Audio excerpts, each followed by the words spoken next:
There's a building in the north of England that most people will never get to see. From the outside, it looks like an old stone castle. But this is no castle. This is HMP Wakefield, and behind these walls live some of the most infamous individuals in British history. Right now, about 750 people are held inside. These aren't just ordinary inmates.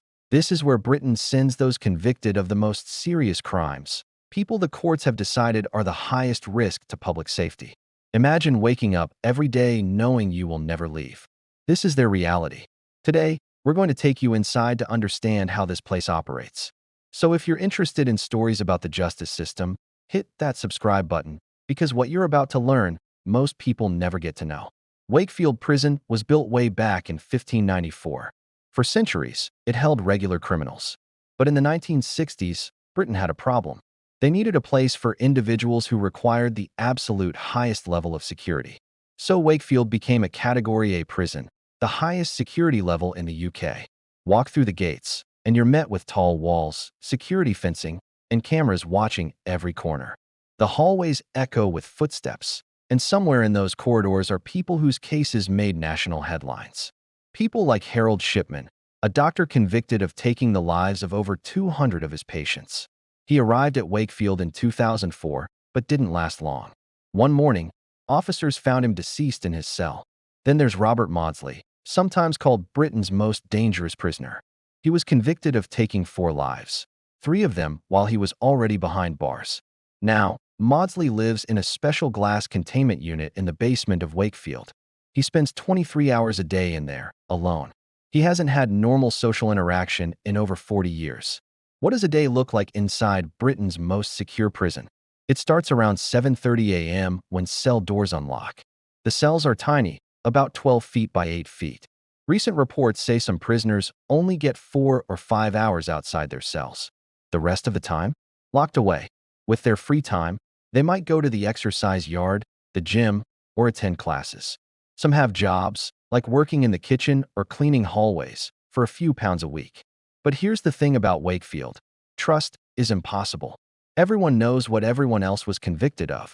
And when you're surrounded by people convicted of the most serious crimes, tension is constant.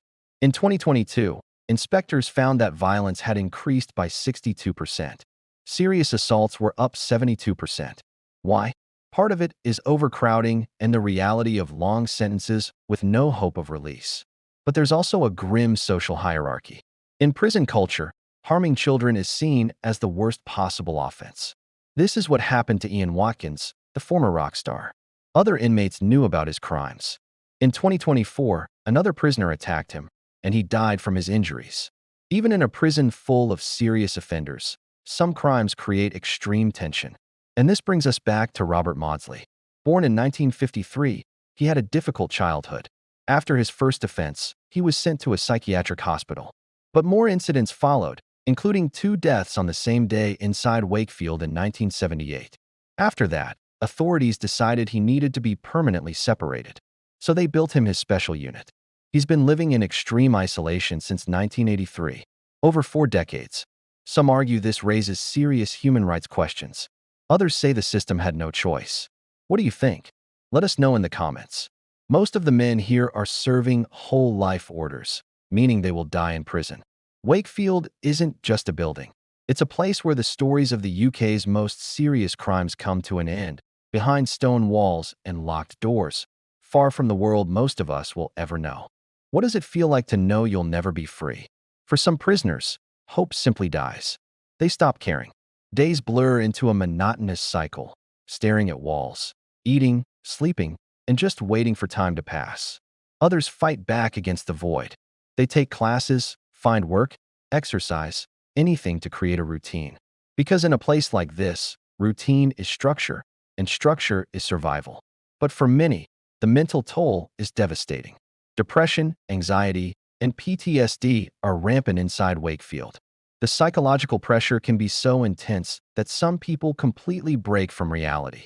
The prison has mental health services, but they're stretched to the breaking point. Too many prisoners, not enough staff. It can take months to see a psychiatrist. And when someone can't take it anymore, when the despair becomes overwhelming, sometimes they harm themselves. Sometimes, like the infamous Harold Shipman, they end their own lives. Officers are trained to watch for the warning signs, but when all hope is lost, preventing tragedy isn't always possible. Now, let's talk about the people who work there. The correctional officers. Imagine going to work every single day surrounded by individuals convicted of the most serious crimes imaginable. You have to be constantly alert because one moment of distraction could be dangerous. These officers receive special training to de-escalate tense situations and manage incredibly challenging people. But they're human, and right now, they're overworked and understaffed. A 2024 inspection report confirmed that staff shortages are a major problem, leading to an increase in violent incidents. When officers are exhausted, things get missed. Contraband slips through. Fights break out.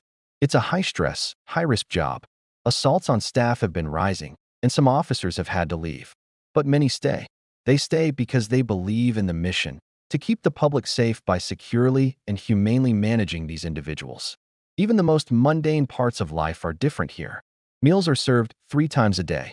It's basic, institutional food, cereal for breakfast, simple hot meals for lunch and dinner. But for many, mealtime is a highlight. It's a break in the relentless routine. Wake up, eat, yard time, eat, cell sleep, repeat, forever. There are no weekends, no holidays. To cope, prisoners cling to small comforts. Books, letters, a personal radio, a few photos. These small items are a reminder of their individuality in a world designed to strip it away. But everything is restricted. No glass, no sharp objects, and constant, random cell searches for contraband. Keeping unauthorized items out is a never-ending battle. For some, the isolation is the worst punishment. Their families have cut ties, friends have moved on. They are utterly alone. For others, visiting days are a lifeline. Visitors go through intense security checks before entering a supervised room where they can talk across a table. Other inmates write books or give interviews. Some express what seems like genuine remorse, while others discuss their horrific crimes with a chilling detachment, showing no empathy for their victims. Physical contact is limited, and officers watch every interaction. These visits are precious, but they're also incredibly painful for the families, seeing a loved one in a prison uniform, knowing they'll likely never come home. Eventually, the emotional toll becomes too much for some families, and the visits stop. With endless time to reflect, some prisoners turn to writing. Jeremy Bamber, convicted of murdering 5 family members, has written extensively, always proclaiming his innocence despite courts repeatedly rejecting his appeals. Maybe he truly believes it, or maybe it's the only way he can face a life sentence. It's these individuals who remind us why a place like Wakefield is necessary. The prison itself is over 400 years old, and it's showing its age. The building is deteriorating, the infrastructure is outdated. There's talk of modernization, but that requires money the government doesn't always have. So, Wakefield carries on, overcrowded and aging, yet still fulfilling its primary purpose. It's a place of punishment, yes, but more importantly, it's a place of public protection. The people inside are there because the justice system decided they pose too great a risk to society. Behind the stone walls, locked doors, and surveillance cameras, Wakefield stands as a fortress, ensuring those who have caused unimaginable harm can harm no one else. But the story doesn't end there.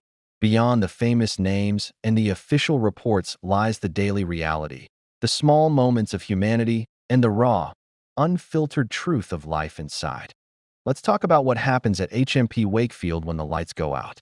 When the sun sets and the prison dims, a different world awakens. The daytime routines cease, prisoners are locked in their cells, and the hallways fall silent. But quiet doesn't mean peaceful. Night shifts are often the most challenging for officers. They patrol the corridors every hour, peering through small observation windows, searching for anything unusual. A prisoner in distress, someone attempting self-harm, or someone plotting something. Because at night, minds wander. Prisoners reflect on their lives, their crimes, and the grim reality that for many, this is forever. Some can't sleep. They lie awake for hours, staring at the ceiling, lost in thought, regret, or in some cases, a complete lack of it.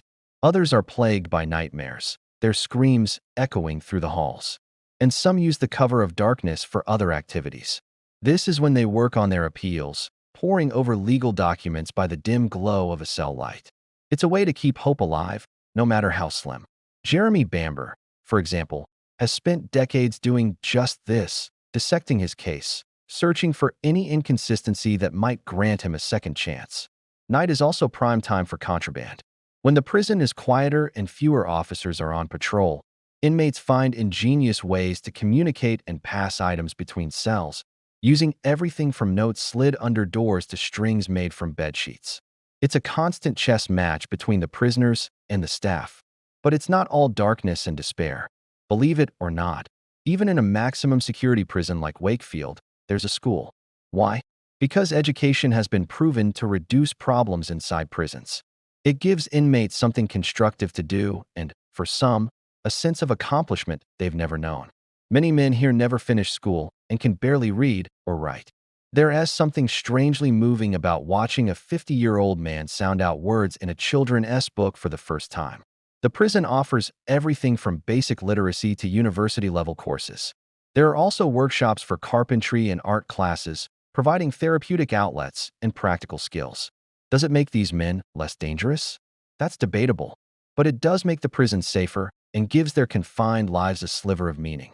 Healthcare is another critical aspect of life in Wakefield. With many prisoners serving sentences spanning decades, they are aging and developing health issues like heart disease, diabetes, and dementia. The medical staff face the unique challenge of providing care while maintaining security, treating patients who may be manipulative or violent. It's emotionally complex work, caring for people who have caused immense suffering. As one nurse put it, they are caring for people who've done the uncaring. Inside Wakefield, there's also a rigid social hierarchy, a dark reflection of the outside world. At the top are those convicted of what other prisoners deem respectable crimes, like armed robbery or drug trafficking. At the very bottom are those who have harmed children. These inmates are often targeted and must be segregated for their own safety. This hierarchy dictates everything from where you sit in the dining hall to who uses the gym equipment first, all governed by an unspoken code of respect and fear. And what about the families? When someone is sent to Wakefield, their loved ones face an impossible situation. Some cut all ties, unable to reconcile the person they knew with their horrific crimes. Others remain loyal, visiting year after year. Imagine growing up knowing your father is locked away in a place like this. The prison offers support, but nothing can erase the fundamental tragedy. Finally, let's talk about the cost. Housing a single prisoner in Wakefield costs the UK taxpayer around £45,000 to £50,000 per year. With 750 inmates, that's over £35 million annually.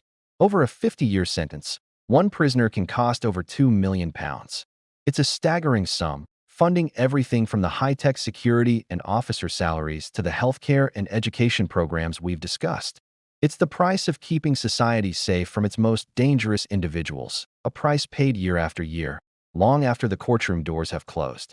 If you found this interesting, please like and subscribe for more deep dives. You often hear critics say that prisoners get better health care than law-abiding citizens or free education, while students outside are racking up massive debt. The word pampered gets thrown around a lot. But prison reformers argue that treating prisoners humanely isn't pampering. It's about basic human rights. And, crucially, it makes prisons safer for everyone, including the officers who work there. It's a debate that will probably never end, because there's no easy answer to the question, what do we owe people who committed terrible crimes? Here's something that might surprise you, though. Even in a place like Wakefield, there are moments of humanity. A prisoner learning to read for the first time, sounding out a complete sentence without help, the pride on his face. An officer checking on a prisoner who's having a rough day, spending a few extra minutes just talking.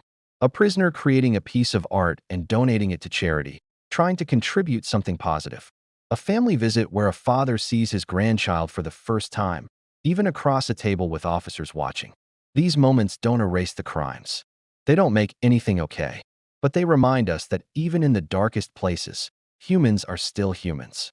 One officer said in an interview, "You have to remember they did terrible things, but you also have to treat them as people." It's a strange balance. You can't hate them every minute of every day and still do this job. But you can't forget what they did either. It's a complicated reality. We also need to talk more about what this job does to the people who work there. Officers at Wakefield see humanity at its absolute worst, every single day.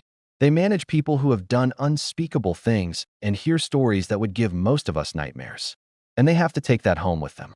Studies on correctional officers show incredibly high rates of stress, anxiety, depression, and even PTSD.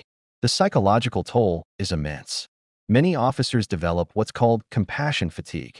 They become emotionally numb just to survive. It's a defense mechanism, but it can make them less effective. Others become hypervigilant, unable to relax even when they're at home, always scanning for threats. The prison service does offer support, but there's often a culture of toughness that stops people from admitting they're struggling. One retired officer described Wakefield as a place that changes you. You can't work there without being affected, but someone has to do it. For the officers who choose this work, they believe in public safety, and they're right. What they do matters. So here's the difficult question. Can the people in Wakefield be rehabilitated? For many, the question is irrelevant. They're never getting out. They will die in prison. But rehabilitation still matters inside the prison walls. Someone who is genuinely working on themselves causes fewer problems and can contribute positively to the prison environment.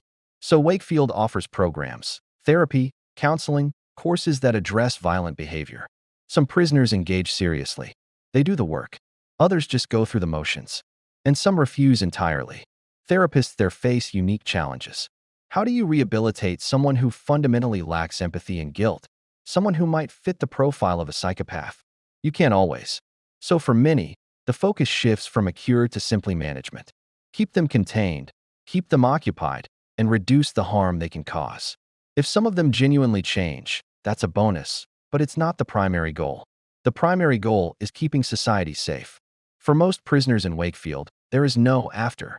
But what about the rare few who do leave, maybe after a successful appeal? Imagine spending decades in that controlled environment, and then suddenly you're back in a world with smartphones and the internet. It's completely disorienting. Many struggle to cope and end up reoffending, not with serious crimes, but by violating their release conditions. They've become institutionalized, unable to function outside the prison's rigid structure. Freedom is too overwhelming. On top of that, the stigma of having been in Wakefield is immense. Finding a job or a place to live becomes nearly impossible. They live in a different kind of prison, one without walls, but still trapped by their past. And that's why, for the vast majority, Wakefield is the end of the line. They will live out their final days there, and the cycle will continue. If you found this deep dive into Wakefield fascinating, don't forget to hit that subscribe button. And drop a comment below.